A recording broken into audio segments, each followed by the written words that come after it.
Hello students, welcome back. पिछले lecture में हम लोगों ने क्या पढ़ा था?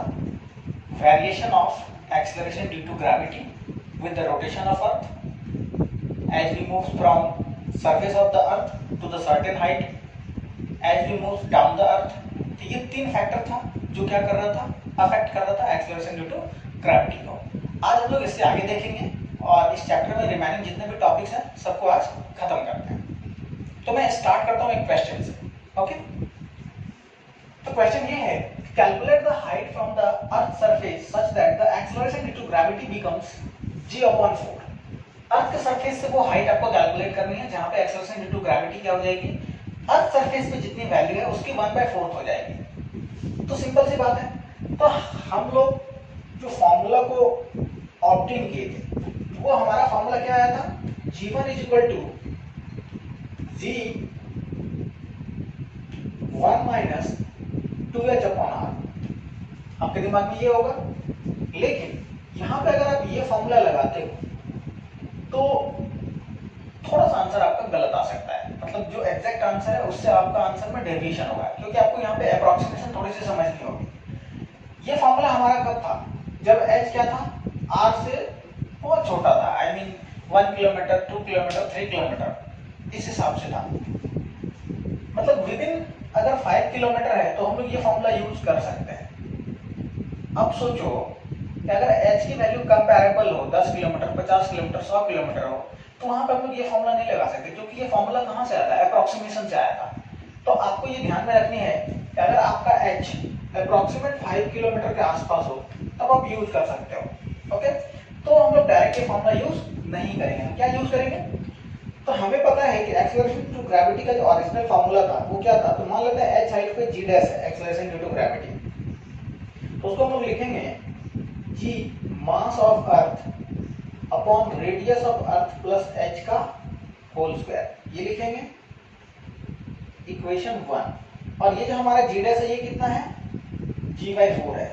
अब एक्चुअल g के बदले क्या लिखेंगे, तो g mass of earth into radius of earth का स्क्वायर, इक्वेशन 2। दोनों इक्वेशन को अगर आप डिवाइड करो तो यहाँ पे क्या बचेगा, 1/4। और अगर यहाँ पे 1/4 बचा तो यहाँ पे क्या होगा, gme r प्लस h का होल स्क्वायर। यहाँ पे जाएगा r का स्क्वायर, यानी कि r ही रेडियस ऑफ अर्थ है, डिवाइडेड बाय gme। ये दोनों कैंसिल हो गया, तो 1/4 इक्वल्स कितना हो गया, r/r प्लस h का कंप्लीट होल स्क्वायर। मैं ऐसा लिख सकता हूं।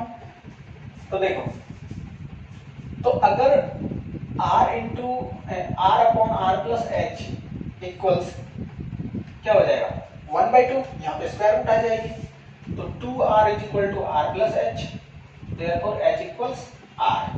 तो हमें रेडियस ऑफ अर्थ के बराबर अर्थ के सरफेस से ऊपर जाना पड़ेगा, तब जाके हमारी एक्सेलरेशन ड्यू टू ग्रेविटी क्या हो जाएगी, 1/4 हो जाएगी as compare to the surface of earth. अब आप इस फॉर्मूला से ऑब्टेन करके देखो, तो g dash upon g equal to क्या होता है, 1 - 2h/r। तो g डैश अपॉन g, तो g डैश हमारा कितना है, g/4, और उसको g से डिवाइड करो क्या आएगा, 1/4 इक्वल टू 1 - 2h/r। तो देखो, तो 2h/r इक्वल टू क्या हो जाएगा, 3/4। तो देयरफॉर h = 3r/8। देखो, इस फॉर्मूला से ये आंसर आ रहा है और जो ओरिजिनल फॉर्मूला वहां से ये आंसर आ रहा है। तो इसलिए मैंने कहा कि इसे हम लोग तब यूज करेंगे जब हमारा अप्रोक्सीमेशन सही बैठता। तो इसलिए आपको ये फॉर्मूला सोच समझ के लगाना है, और इसलिए मैंने हिंट दे दिया कि विद इन 5 किलोमीटर हो तो आप लगा सकते हो। अगर परसेंटेज चेंज भी 4 to 6% के आसपास हो तो भी आप इसे यूज कर सकते हैं। लेकिन हमें तो क्या करना है, इसमें 25% का चेंज आ रहा है ना। अर्थ के सरफेस पे अगर g है और वो हाइट मांग रहा है जहां पे g/4 हो जाए, तो g/4 होने का क्या मतलब है कि 1/4 हो गया, यानी कि 75% वैल्यू घट गई। ओके, तो 75% अगर वैल्यू में चेंजिंग आ रहा है तो हम ये फॉर्मूला यूज नहीं कर सकते हैं। अगर चेंजिंग हमारा बिलो देन 6% हो, 7% हो, तब जाके हम लोग इसको यूज करेंगे। ओके, आई होप ये क्लियर हो गया होगा। तो हमारा राइट आंसर क्या है, h = r। ठीक है, अगला क्वेश्चन देखते हैं।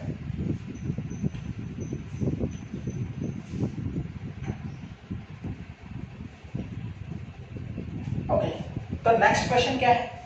तो नेक्स्ट क्वेश्चन हमारा ये है कि what would be the time period of the rotation of earth so that the bodies at equator would weight 40% of their actual weight. जैसा कि मैंने कहा था कि अगर अर्थ रोटेट करती है तो अर्थ के रोटेशन से जो हमारा net acceleration due to gravity का फॉर्मूला आया था ए नेट, वो कितना आया था? g minus omega square r cos square theta. Okay, तो इक्वेटर पे थीटा कितना होगा? तो 0 डिग्री। इसका मतलब ए नेट कितना होगा इक्वेटर पे? तो g minus omega square r।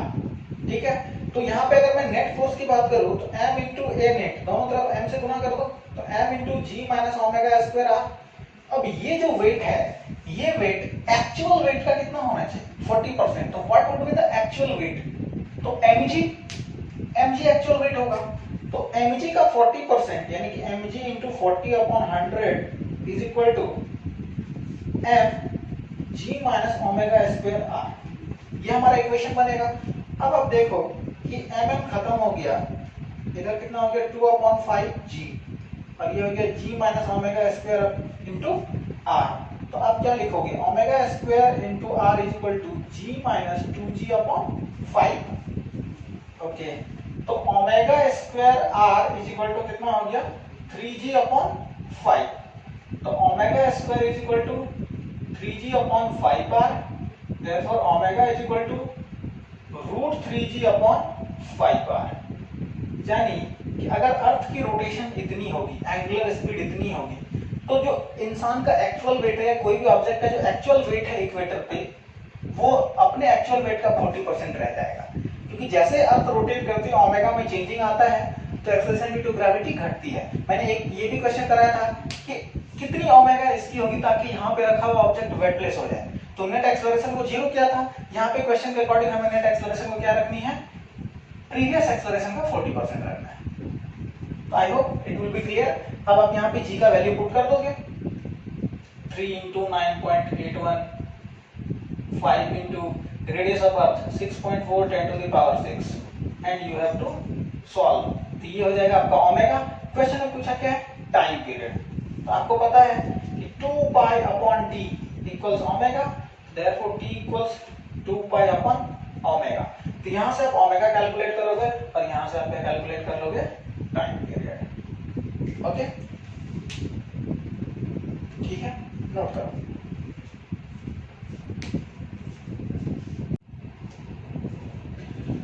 Okay students, next topic है हमारा gravitational potential and potential energy.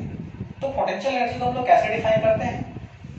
Potential energy defined as the amount of work done in bringing a mass from infinity to a special point without any acceleration। बिना किसी acceleration के किसी भी मास को infinity से किसी भी पर्टिकुलर पॉइंट तक लाने में जो भी वर्क करना पड़ेगा, वो क्या होगा? आपका gravitational potential energy of that point. तो आपको पता है कि इंफिनिटी में हमारा पोटेंशियल एनर्जी क्या होता है?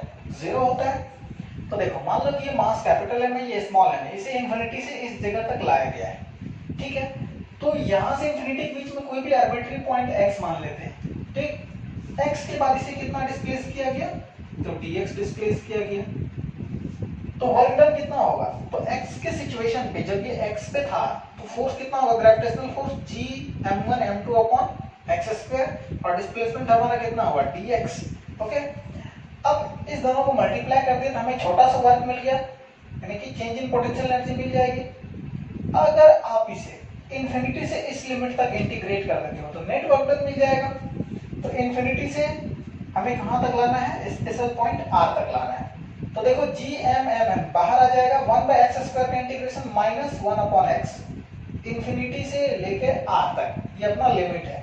तो g m m बाहर हो जाएगा, एक बार upper limit minus 1/r minus minus plus one by infinity. तो क्या हो गया? Minus g m into m into g capital M into small m upon r। ये क्या हो गया? Change in potential energy. अब आपको पता है कि change in potential energy UF into UF minus UI, final potential energy minus initial potential energy. तो फाइनल पोटेंशियल एनर्जी कितनी होगी?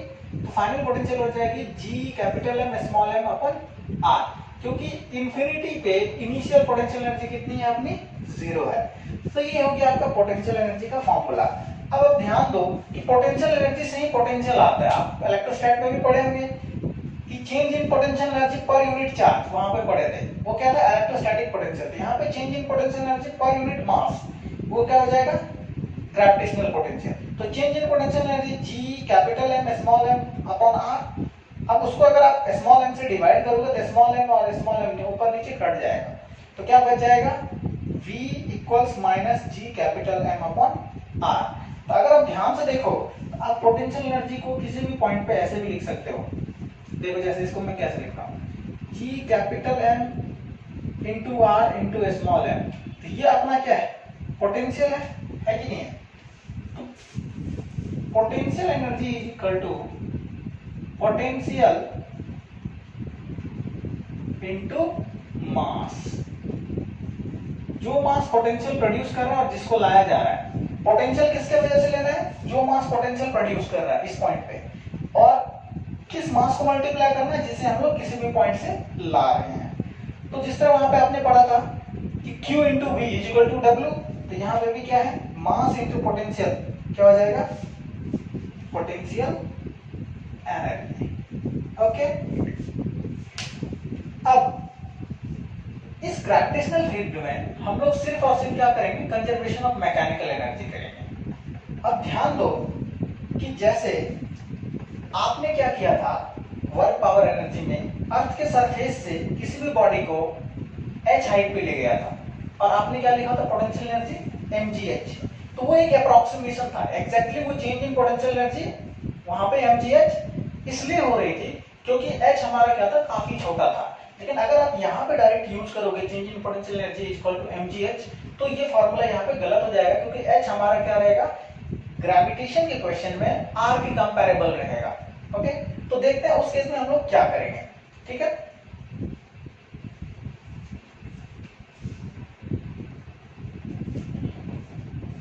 ओके, जैसे मैंने वर्क पावर एनर्जी में आप लोगों को पढ़ाया था कि चेंज इन पोटेंशियल एनर्जी अर्थ के सरफेस से अगर h हाइट पे किसी भी ऑब्जेक्ट को ले जाओ तो change in potential energy mgh होता था। तो वो change in potential energy mgh कैसे आता था वो देखते हैं। तो मान लो कि ये अर्थ है और अर्थ के सरफेस पे एक स्मॉल m रखा हुआ है, पहले सरफेस पे। अब मैंने इसे इस मास को h हाइट पे पहुंचा दिया। h हाइट पे जब पहुंचा दिया तो क्या होगा कि अभी जो इस कॉन्फ़िगरेशन की पोटेंशियल एनर्जी उसको u इनिशियल मानते हैं, और इस केस में जो पोटेंशियल एनर्जी है उसको हम लोग u फाइनल मानते हैं। ठीक है, तो चेंज इन पोटेंशियल एनर्जी क्या होगा, तो u final minus u initial. तो u फाइनल को क्या लिखेंगे, minus g mass of earth into this mass upon r। तो radius of earth plus h, ये हो जाएगा। इनिशियल कितना हो जाएगा, g m e m negative upon r e। r e stands for radius of अर्थ, क्योंकि ये इसके सरफेस पे इनिशियली। जब आप दोनों को घटाओगे तो u final minus u initial, इसको और इसको घटाओगे तो ये यहाँ पे माइनस माइनस मिलकर प्लस हो जाएगा। u final minus g m e m r e plus h और minus minus plus g m e m radius of earth. अब देखो g m e m common आ जाएगा, तो जब ये कॉमन ले लिया तो यहाँ पे क्या बचेगा, minus 1 upon R E plus H, और यहाँ पे 1 अपॉन आर ई। जब आप एलसीएम लोगे तो ये दोनों गुना हो जाएगा।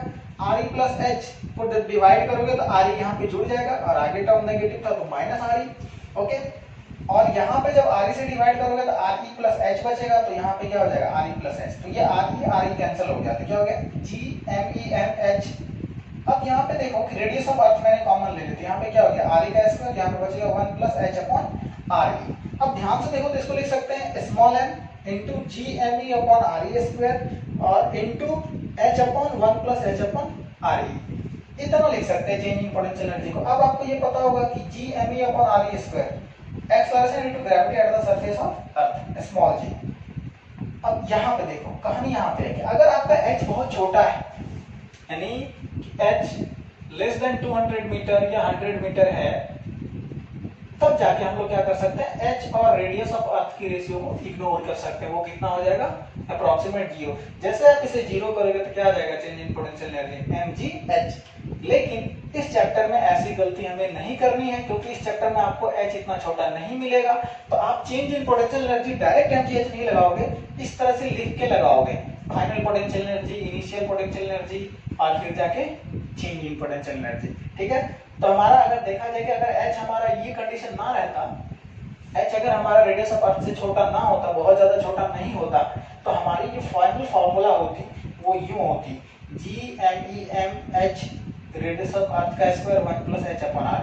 यही मेरा फाइनल फार्मूला होता। हम लोग h अपॉन r को निगलेक्ट नहीं कर पाते। ओके, अब एनर्जी कंजर्वेशन जैसे इसमें लगेगा, तो इसमें आपको मैकेनिकल एनर्जी कंजर्वेशन याद रखना है। तो मैकेनिकल एनर्जी कंजर्वेशन क्या था? Change in potential energy plus change in kinetic energy must B zero.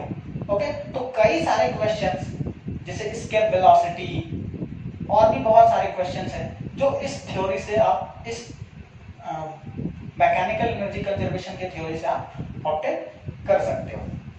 ठीक है, जैसे मान लो एक क्वेश्चन देता हूं,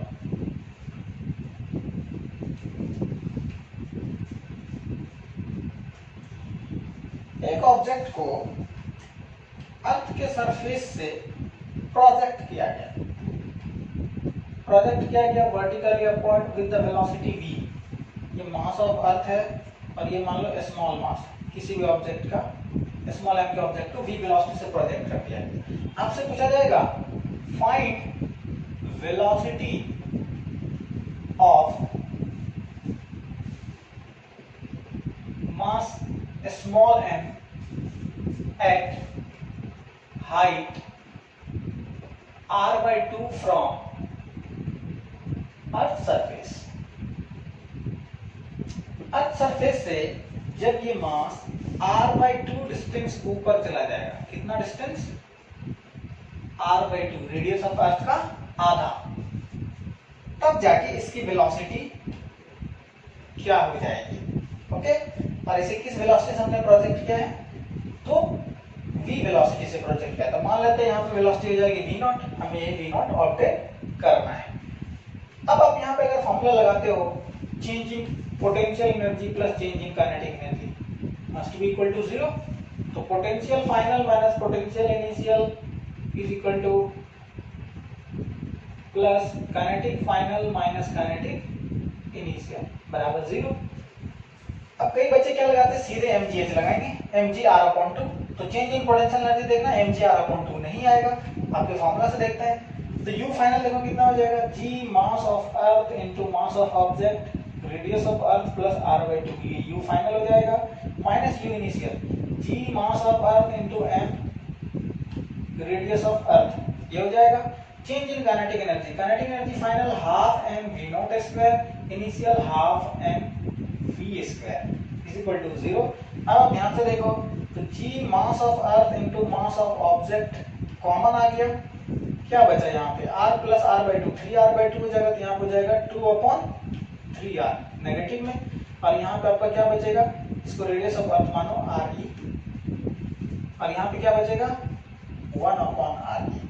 ठीक है, तो GMEM RE कॉमन आ गया, तो 1 माइनस 2/3, तो कितना बचेगा, 3 में से 2 गया 1, और यहाँ पे हो गया plus half m v0 square minus half m v square is equal to 0।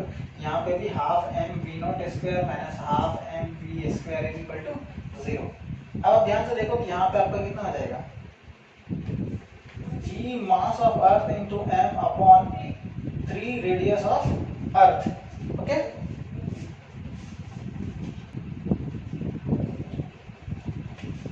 Okay, तो GMEM अपॉन 3r यहाँ पे बचेगा plus half m v0 square minus half m v square is equal to 0। अब आप देखो इस इक्वेशन को solve कर लो, तो v दिया हुआ है आपका, ये आपको पता है, आपको क्या निकालना है v0, तो यू कैन सॉल्व इट। अब सोचो कि अगर आप सीधे mgh लिखते चेंज इन पोटेंशियल एनर्जी, तो क्या आता आपका mgr/2, आपके हिसाब से r/2 हाइट पे गए हैं, तो mgr/2 अगर इसको लिखा जाए तो g को लिखोगे GME upon radius of earth का square into mass into radius of earth upon 2, तो आपका आता आंसर GMEM अपॉन 2re, जबकि एक्चुअल में कितना आया GMEM अपॉन 3re, इसलिए हम लोग mgh का फॉर्मूला का यूज नहीं करेंगे। ठीक ना, ओके, आगे बढ़ते हैं।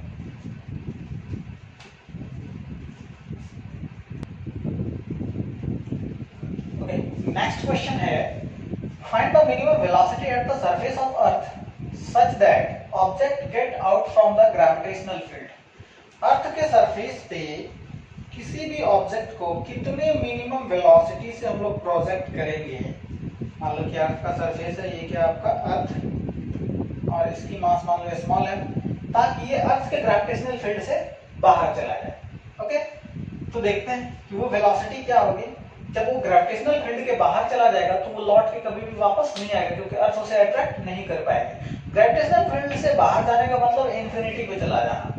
वहां पे पोटेंशियल एनर्जी जैसे ही ग्रेविटेशनल फील्ड के बाहर चला जाएगा तो पोटेंशियल एनर्जी जीरो हो जाएगी, क्योंकि पोटेंशियल एनर्जी डिफाइंड होता है ग्रेविटेशनल फील्ड में। जब फील्ड ही नहीं तो पोटेंशियल एनर्जी नहीं होगी। तो अब फिर से यहाँ पे एनर्जी कंजर्वेशन लगाएंगे, तो क्या लगाएंगे, change in potential energy plus change in kinetic energy must be equal to 0।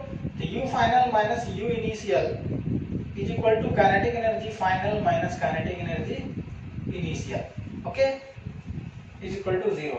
अब देखो u फाइनल ग्रेविटेशनल फील्ड से बाहर चला गया तो 0 minus u initial minus g mass of earth into mass of object upon radius of earth, ये हो जाएगा। फाइनल काइनेटिक एनर्जी, हमें मिनिमम काइनेटिक एनर्जी चाहिए, यानी कि ग्रेविटेशनल फील्ड से जस्ट बाहर वो निकले और उसकी वेलोसिटी जीरो हो जाए, बस हमें वहां तक पहुंचा देना किसी तरीके से। तो फाइनल काइनेटिक एनर्जी भी क्या हो जाएगी, 0। Initial kinetic energy half m v not का स्क्वायर इज इक्वल टू 0। अब आप ध्यान से देखो तो g m e m upon r e बराबर क्या हो जाएगा, half m v not square, small m cut जाएगा। आप इसको ऐसे लिख सकते हो g m e r e upon r e का होल स्क्वायर, एक r e ऊपर नीचे गुना कर दिया, is equal to v not square into यहाँ पे क्या हो जाएगा 2, इसका 2 यहाँ पे आ जाएगा। अब आप ध्यान से देखो तो इसको लिख सकते हैं 2 into G M E radius of earth का square into radius of earth is equal to V naught square. अब देखो इस टर्म को हम लोग लिख सकते हैं acceleration due to gravity at the surface of earth, तो ये क्या हो जाएगा 2gre, okay, is equal to V naught square, तो V naught is equal to root over 2gre। अब आप ध्यान से देखो कि अर्थ के लिए g की वैल्यू कितनी, 9.81 मीटर पर second square, radius of earth 6.4 into 10 to the power 6 metre. अब आप इसे पुट करो तो सारा वैल्यू क्या है, कांस्टेंट है। जब सारा वैल्यू कांस्टेंट है तो इसे सॉल्व करके आएगा 11.2 into 10 to the power 3 metre पर सेकंड। आप इसे कह सकते हैं 11.2 किलोमीटर पर सेकंड। अब ये डाटा देख के आपको याद आ गया होगा किसकी, एस्केप वेलोसिटी। तो एस्केप वेलोसिटी भी इसी तरह डिफाइंड होता है, minimum velocity of any object from the earth surface such that the object does not gate return back. Object उस वेलोसिटी के साथ प्रोजेक्ट कर दो कि वो ग्रेविटेशनल फील्ड से बाहर चला जाए, कभी भी लौट के वापस ना आए। तो जितना भी अपना सैटेलाइट होता है, जो भी हमें पहुंचाना होता है स्पेस में, आउट ऑफ द स्पेस, तो हम लोग उसे क्या करते हैं, इस वेलोसिटी को अचीव कराते हैं। जैसे आपने मैं आपको सेंटर ऑफ मास में रॉकेट का वर्किंग सिखाया था कि क्या होता है कि रॉकेट की फ्यूल जलती है, नीचे उसका फ्यूल स्मोक निकलता है, जिसके कारण उसे थ्रस्ट मिलता है। तो जब वो थ्रस्ट मिलता है तो थ्रस्ट के कारण उसकी वेलोसिटी बढ़ती है। तो वेलोसिटी बढ़ते बढ़ते जब वो एस्केप वेलोसिटी को रॉकेट अचीव कर लेता है, तब जाकर उसकी सारी फ्यूल बर्न हो जाती है और वो ग्रेविटेशनल फील्ड से बाहर चला जाता है। तो जिस टाइम पे, जिस इंस्टेंट पे इस वेलोसिटी को गेन कर लिया, ओके, तो वो निकल लेता है। तो अर्थ के सरफेस पे इतनी वेलोसिटी कम से कम उसे हमें देनी पड़ेगी ताकि वो ग्रेविटेशनल फील्ड से बाहर चला जाए, ठीक है। तो आई होप आपका एस्केप वेलोसिटी भी क्लियर हो गई होगी। इसी को हम लोग क्या कहते हैं, एस्केप वेलोसिटी। अब आप ध्यान दो कि हर एक प्लैनेट के लिए एस्केप वेलोसिटी अलग अलग होगा, क्योंकि हर एक प्लैनेट का जी अलग होता है और रेडियस अलग होता है। तो अगर अर्थ के लिए 11.2 किलोमीटर पर सेकंड आया तो दूसरे प्लैनेट के लिए कुछ और आएगा, वो डिपेंड करेगा उसके जी पे और उसके आर ई पे। तो आप इसको ऐसे भी याद रख सकते हो, v not is equal to, यहाँ से रेडियस ऑफ अर्थ अगर आप एक ही रखोगे तो क्या हो जाएगा, 2gme अपॉन आर ई, 2gme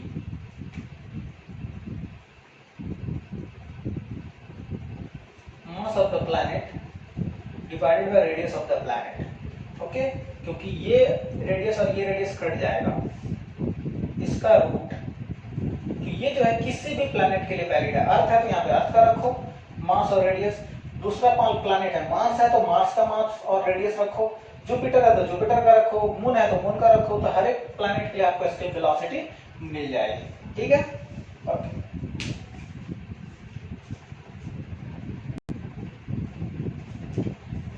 नेक्स्ट आते हैं orbital velocity and binding energy. तो देखो ये ऑर्बिटल वेलोसिटी क्या होता है, जब हम लोग किसी भी सैटेलाइट को लॉन्च करते हैं तो मान लो कि वो अर्थ का चक्कर लगाता है, तो अर्थ का जब वो चक्कर लगाएगा, अर्थ एक स्फीयर है तो अर्थ के सरफेस से सर्टेन हाइट पे लगाएगा, ऐसे अर्थ के अराउंड रोटेट करेगा वो डिफरेंट ऑर्बिट में। ऑर्बिट का क्या मतलब होता है, distance from the centre of earth. अगर अर्थ से मान लो कि अर्थ के 4 इंटू रेडियस ऑफ अर्थ के बराबर पहला ऑर्बिट है, तो उसके बाद जैसे 5R पे जाएंगे तो वो दूसरा ऑर्बिट हो जाएगा, 6R पे जाएंगे तो तीसरा ऑर्बिट हो जाएगा। तो जैसे हम लोग R चेंज करेंगे वैसे वैसे अलग अलग ऑर्बिट होंगे। तो अर्थ के लिए इनफाइनाइट ऑर्बिट है, कहाँ तक, तो जहां तक अर्थ की ग्रेविटेशनल फील्ड की बाउंड्री लाइन आती है, तो वहां तक आप किसी भी ऑर्बिट में सैटेलाइट को रख सकते हो। तो ऑर्बिट का मतलब होता है कि अर्थ के सरफेस से या सेंटर से सर्टेन डिस्टेंस पे वो सैटेलाइट रहेगा और अर्थ के अराउंड क्या करेगा, वो रिवॉल्व करेगा। ओके, तो देखते हैं कि उसकी ऑर्बिटल वेलोसिटी क्या होगी। तो मान लो ये आपका अर्थ है, ये है अर्थ और इसकी रेडियस कितनी है, RE। अर्थ के सरफेस से h हाइट पे, अब ये h बहुत छोटा मत समझ लेना, m मास का सैटेलाइट क्या कर रहा है, अर्थ के अराउंड रिवॉल्व कर रहा है। क्या कर रहा है, रिवॉल्व कर रहा है। ये भी m, ये भी m, इस तरह से वो घूम रहा है।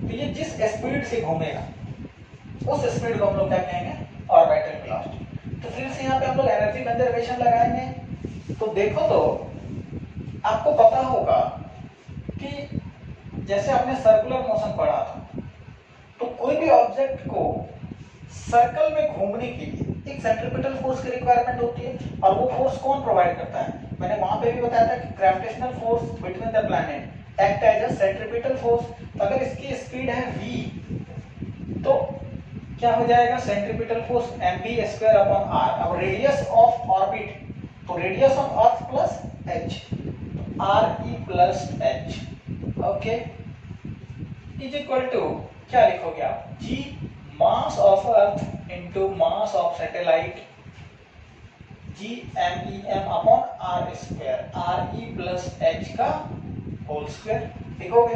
तो देखो एक तो कट जाएगा, mm भी कट जाएगा, तो b इक्वल्स क्या आ गया, g into mass of earth into radius of earth plus h का root over. This will be the orbital velocity. अगर ऑर्बिटल वेलोसिटी ये है तो काइनेटिक एनर्जी कितनी होगी सैटेलाइट का इस ऑर्बिट में, तो हाफ mv², तो हाफ mv², v² की वैल्यू यहां से देख लो, GME RE प्लस h, तो क्या हो जाएगा, GME m twice into RE plus h। This will be the kinetic energy. अब पोटेंशियल एनर्जी देखो, तो पोटेंशियल एनर्जी क्या हो जाएगा, तो पोटेंशियल एनर्जी हो जाएगा -g mass of earth, mass of satellite into r, sorry upon r। तो r कितने कितने डिस्टेंस पे, इसके सेंटर से इसकी दूरी क्या है, तो ये रेडियस ऑफ अर्थ है और ये h है, तो radius of earth plus h, तो ये हो जाएगी पोटेंशियल एनर्जी।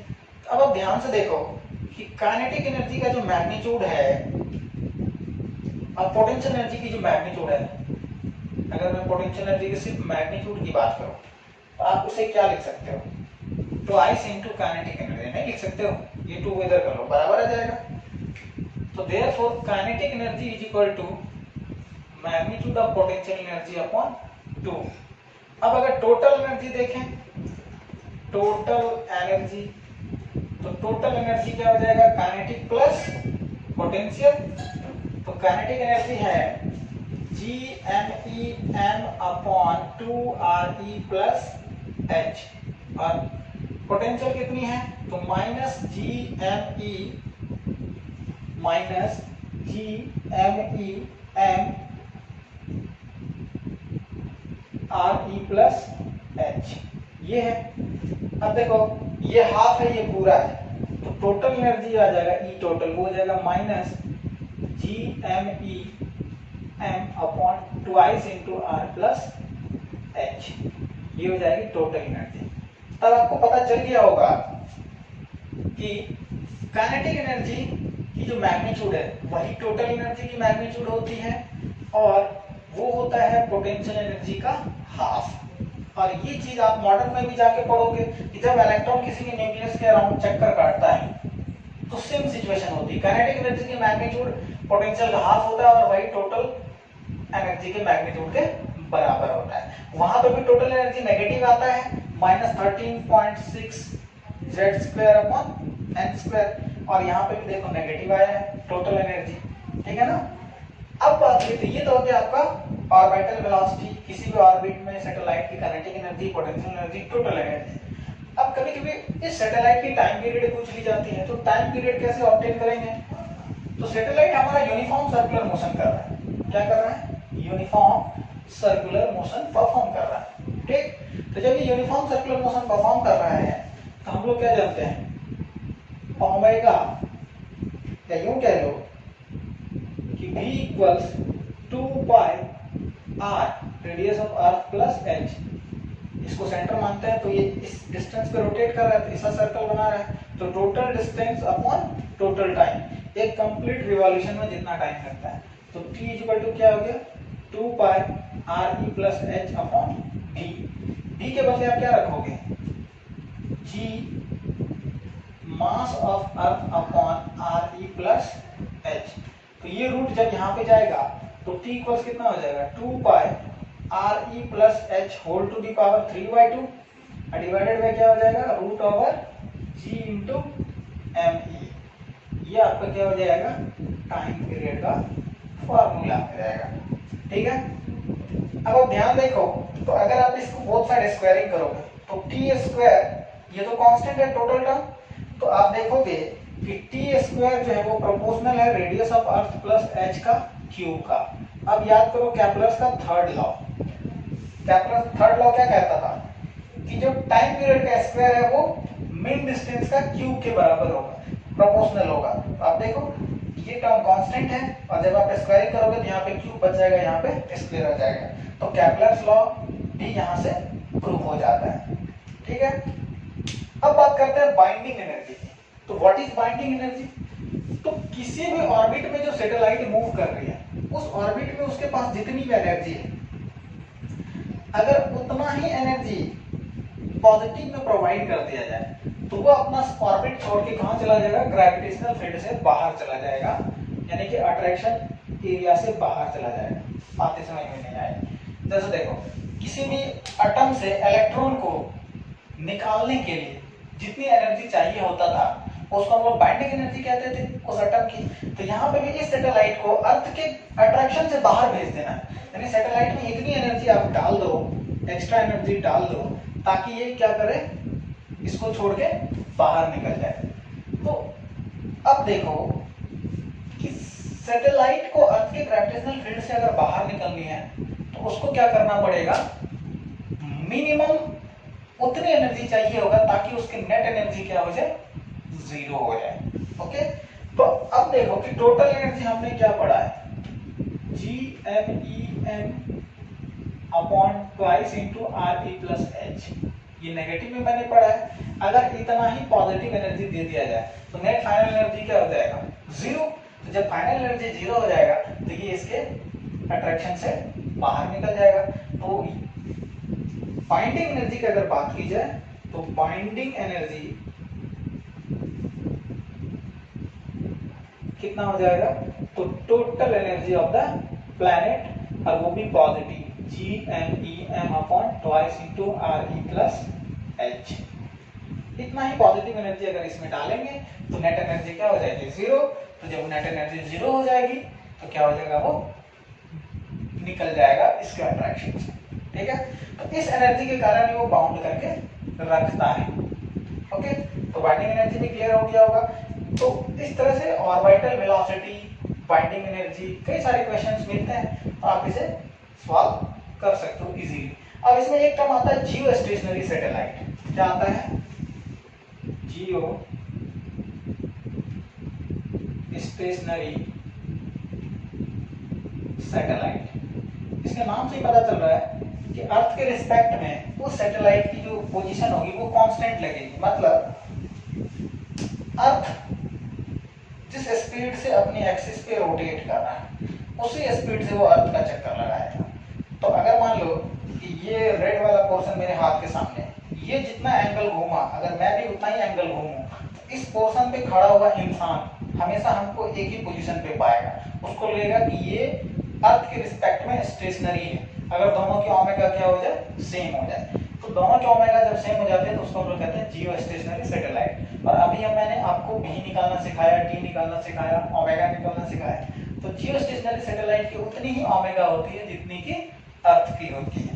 अब कभी कभी आपसे क्वेश्चन में कह दिया जाएगा कि सैटेलाइट, ये जो सैटेलाइट है ये अर्थ के सरफेस के काफी नजदीक है। काफी नजदीक का क्या मतलब होता है, h is very very less than radius of earth. h काफी छोटा है। तो जब h काफी छोटा हो जाएगा तो आप यहाँ पे अप्रोक्सीमेशन यूज कर लोगे। तो re प्लस h को उस केस में क्या यूज करेंगे, when satellite is at very near from earth surface, तो उस केस में radius of earth plus h को अप्रोक्सीमेशन क्या लिखेंगे, रेडियस ऑफ अर्थ, क्योंकि h उस केस में क्या हो जाएगा, छोटा हो जाएगा। ठीक है, तो आगे देखते हैं, नोट कीजिए।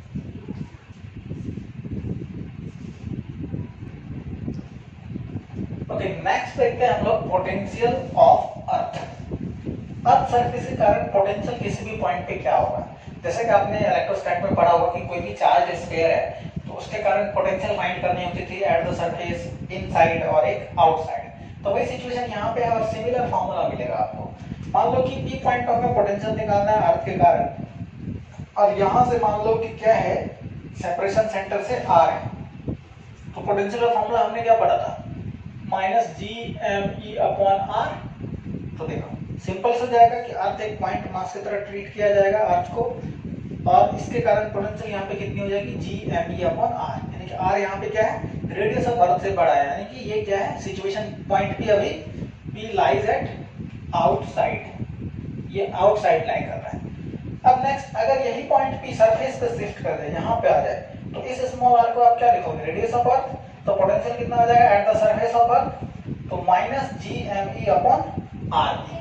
ओके, अब तीसरा केस, अगर इनसाइड पहुंच जाए, हमें इनसाइड एक पॉइंट पी है जिसकी सेपरेशन आर है सेंटर से, वो अर्थ के इनसाइड ला कर रहा है। अब यहाँ पे क्या होगी पोटेंशियल, तो यहाँ पे पोटेंशियल का फॉर्मूला प्रूफ किया जाता है, मैं आपको प्रूफ करके नहीं बताऊंगा अभी। क्या होगा, minus G M E upon R E square 3/2 R E minus small R square upon 2 R E. इतना लंबा फॉर्मूला आता है। ओके, तो सेम टू सेम वहां पे इलेक्ट्रोस्टैट में भी था, कितना था, तो K Q upon R square 3/2 R minus R square upon 2 R, है ना। ये फॉर्मूला वहां पे भी था। तो आपको यहाँ पे भी यही फॉर्मूला याद रखना है, क्यू के बदले बस क्या है, मास है। अब ध्यान दो कि अगर सेंटर पर हमें पोटेंशियल निकालनी हो तो आर की वैल्यू क्या हो जाएगी, स्मॉल आर की वैल्यू 0 हो जाएगी। तो जब 0 हो जाएगी तो ये वाला टर्म क्या हो जाएगा, 0। तो क्या बचेगा, minus G M E upon R E square into 3/2 R. अब देखो ये आर ई और ये आर ई कट जाएगा, तो क्या बचेगा, minus 3/2 G M E upon R E. ठीक, अब G M E upon R E, minus G M E upon R E क्या है, पोटेंशियल एट द सरफेस।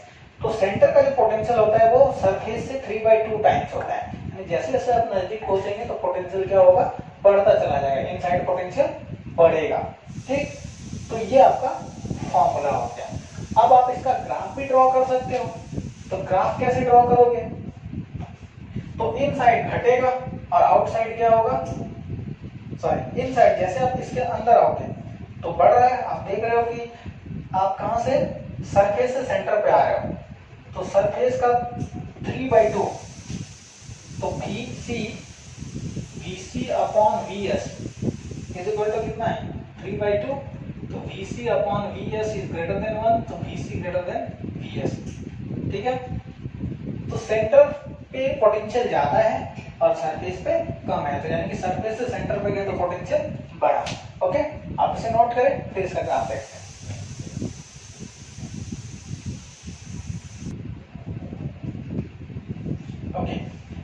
इसका ग्राफ देखते हैं कैसा होगा, पोटेंशियल वर्सेस आर का। तो आपको याद होगा कि इलेक्ट्रोस्टैट में आपने ग्राफ ऐसा पढ़ा होगा, P वर्सेस आर का। किसके लिए? तो सॉलिड स्फीयर के लिए, चार्ज्ड सॉलिड स्फीयर।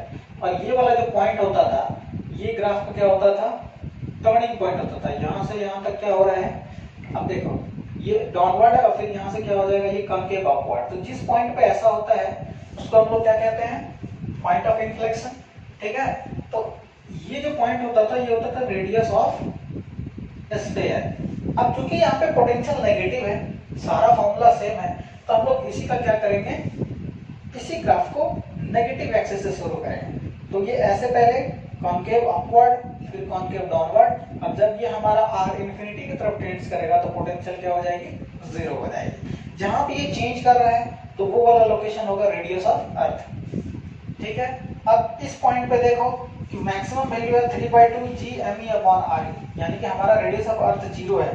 तो उस समय हम क्या होता था, जब रेडियस ऑफ अर्थ 0 मतलब हमारा स्मॉल r अगर 0 होता था तो पोटेंशियल होता था 3/2 into Vs, और Vs होता था Gm/RE। तो यहाँ पे हो जाएगी वैल्यू -3/2 Gm/RE। ओके, अब बात आती है स्फेरिकल सेल की। ये तो हो गया अर्थ सॉलिड मटेरियल है, सॉलिड स्फीयर की तरह ट्रीट करते हैं। अब जब सेल की बात करेंगे, स्फेरिकल सेल, तो स्फेरिकल सेल में फिर से वही फॉर्मूला, ये स्फेरिकल सेल है, इसका रेडियस अगर r है तो यहाँ पे पोटेंशियल कितना हो जाएगा सरफेस पे, तो सरफेस पे हो जाएगा -Gm/r। इन साइड क्या रहेगा, तो इन साइड भी उतना ही रहेगा -Gm/r। आपको याद होगा कि चार्ज सेल में जो सरफेस पे पोटेंशियल होता था वही क्या होता था, इन साइड, यानी कि यहाँ से यहाँ तक पोटेंशियल कांस्टेंट होती थी। और जब हम लोग आउट साइड लेते थे तो आउट साइड कितना हो जाएगा, -Gm/r। तो देखो ग्राफ कैसी हो जाएगी, तो ग्राफ ऐसी हो जाएगी, यहाँ से यहाँ तक कांस्टेंट रहेगा, ये वाला पॉइंट हो जाएगा रेडियस ऑफ स्फीयर, और इसके बाद क्या होगा, डिक्रीजिंग होगा। इसके बाद ये रेक्टेंगुलर हाइपरबोला बनाएगा।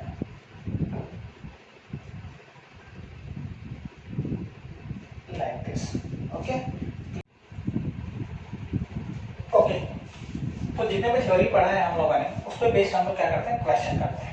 क्वेश्चन क्या है कि दो स्टार है, ठीक, दो स्टार है और एक की मास m है, एक की मास 16m है। थोड़ा सा यहाँ पे क्वेश्चन को मैं अच्छे से लिख देता हूँ, ठीक। जैसे देखो, एक की मास है कितना, m, और एक की मास है 16m। इसकी रेडियस है 2a और इसकी रेडियस है a। दोनों के सेंटर के बीच की डिस्टेंस कितनी है, 10a। अब क्वेश्चन में ये कहा गया है कि जो बिगर आपका स्टार है उसके सरफेस से एक m मास के ऑब्जेक्ट को क्या किया गया, v0 स्पीड से लॉन्च किया गया स्ट्रेट। तो कितनी v0 की स्पीड होगी मिनिमम, ताकि वो इस स्टार पे, स्मॉलर स्टार पे पहुंच जाए, यानी v0 minimum such that the object reached at a smaller star पे पहुंच जाए। तो क्वेश्चन दिमाग में ये आता है बच्चों को कि मैकेनिकल एनर्जी कंजर्वेशन लगाना है, तो वो बात सही है, मैकेनिकल एनर्जी कंजर्वेशन लगाना है। तो बच्चे क्या करते हैं, यहाँ पे टोटल पोटेंशियल एनर्जी और टोटल काइनेटिक एनर्जी को बराबर रखते हैं, यहाँ पे टोटल पोटेंशियल और टोटल काइनेटिक। तो अगर आप ऐसा करेंगे तो गलत हो जाएगा। आपको मैकेनिकल एनर्जी कंजर्वेशन लगाना है, लेकिन आपको ये बात ध्यान में रखनी पड़ेगी कि कहीं इसके बीच में किसी भी सर्टेन लोकेशन पे, मान लो कि यहाँ से r डिस्टेंस पे ग्रेविटेशनल फील्ड 0 तो नहीं हो रहा है। अगर ग्रेविटेशनल फील्ड 0 हो रहा है तो हमें इस ऑब्जेक्ट को बस इस पॉइंट P तक पहुंचाना है, उसके बाद ये ऑटोमेटिक अपने आप खींच लेगा, क्योंकि हमें V मिनिमम चाहिए ना। तो हम लोग एनर्जी को यहाँ से लेके P पॉइंट तक कंजर्व करेंगे, ठीक। तो अब देखो कि P पॉइंट की लोकेशन क्या होगी, पहले वो ऑब्टेन कर लेते हैं। तो इसके कारण ग्रेविटेशनल फील्ड हो जाएगा कितना, तो G, मान लो कि यहाँ पे ये जो m मास है यहाँ पे पहुंच गया, ठीक। तो जब m मास यहाँ पे पहुंच जाएगा तो कितना हो जाएगा, Gm into m/r²। इस पे ये वाला फोर्स इधर और ये वाला फोर्स इधर, Gm into 16m 10 minus R का होल स्क्वायर हो जाएगा। अब देखो कि जी एम एम कट गया, 1 by R square is equal to 16 upon 10 minus R का whole square. 1 by R is equal to क्या हो जाएगा 4 upon 10 minus R, therefore 4r is equal to 10 minus R, तो r इज इक्वल टू कितना हो जाएगा 10a है, sorry यहाँ पे आपको क्या देना होगा 10a।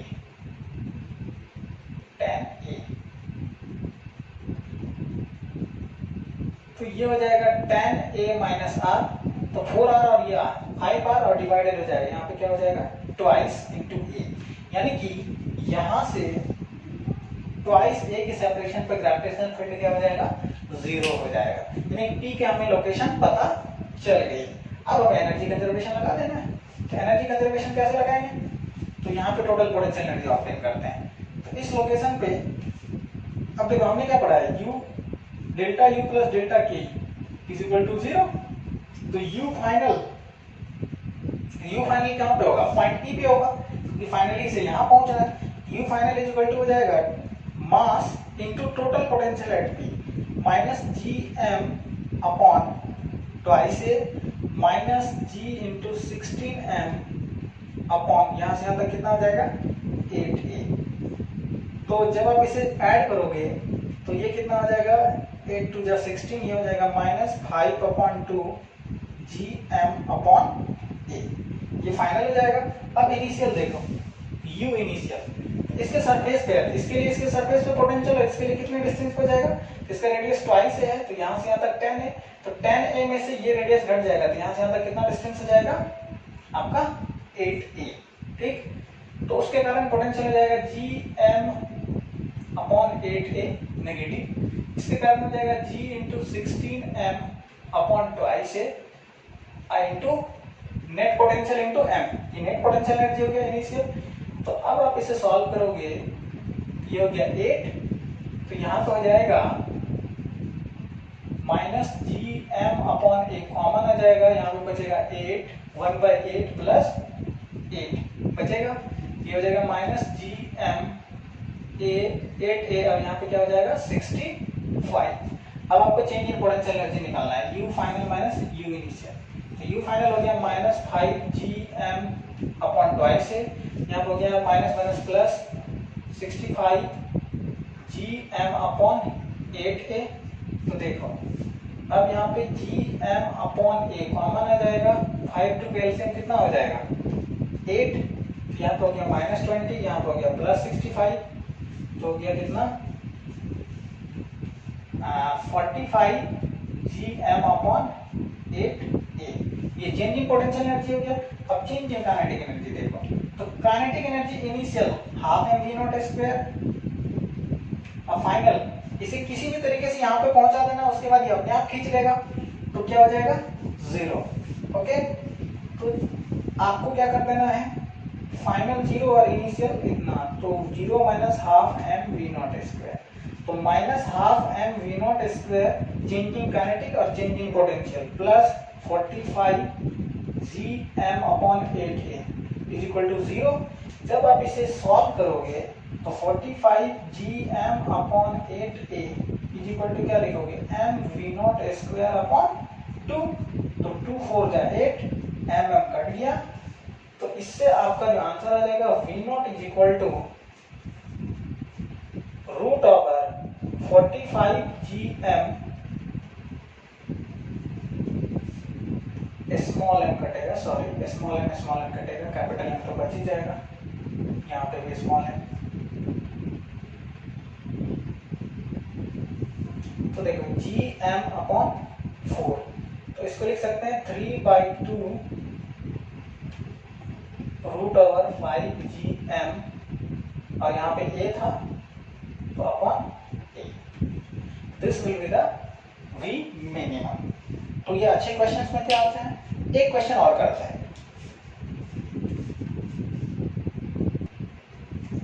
तो स्टूडेंट्स तो नेक्स्ट क्वेश्चन क्या है, नेक्स्ट क्वेश्चन ये है कि two particles mass capital M and small m initially at rest at infinite separation, दोनों इनफाइनाइट सेपरेशन पे है और दोनों क्या है रेस्ट में है। ओके, अब कहता है कि find their velocities when both are at d distance apart. जब दोनों d डिस्टेंस पे होगा तो दोनों की वेलोसिटी क्या होगी। अब ध्यान दो कि ये अगर कैपिटल M है, ये स्मॉल m है, हाँ, अब दोनों को इंफिनिटी से रिलीज कर दिया गया, दोनों रेस्ट में है, दोनों म्यूचुअल फोर्स ऑफ अट्रैक्शन से आएगा, ये इसको खींचेगा F से, ये इसको खींचेगा F से। तो अगर आप इस दोनों को सिस्टम मानते हैं तो सिस्टम का नेट फोर्स क्या है, 0। तो हम लोग क्या कर सकते हैं, कंजर्वेशन ऑफ मोमेंटम लगा सकते हैं। कंजर्वेशन ऑफ मोमेंटम जब लगाएंगे तो मान लो कि अगर ये सेपरेशन d पे है तो इसने वेलोसिटी गेन कर ली v1 और इसने कर ली v2।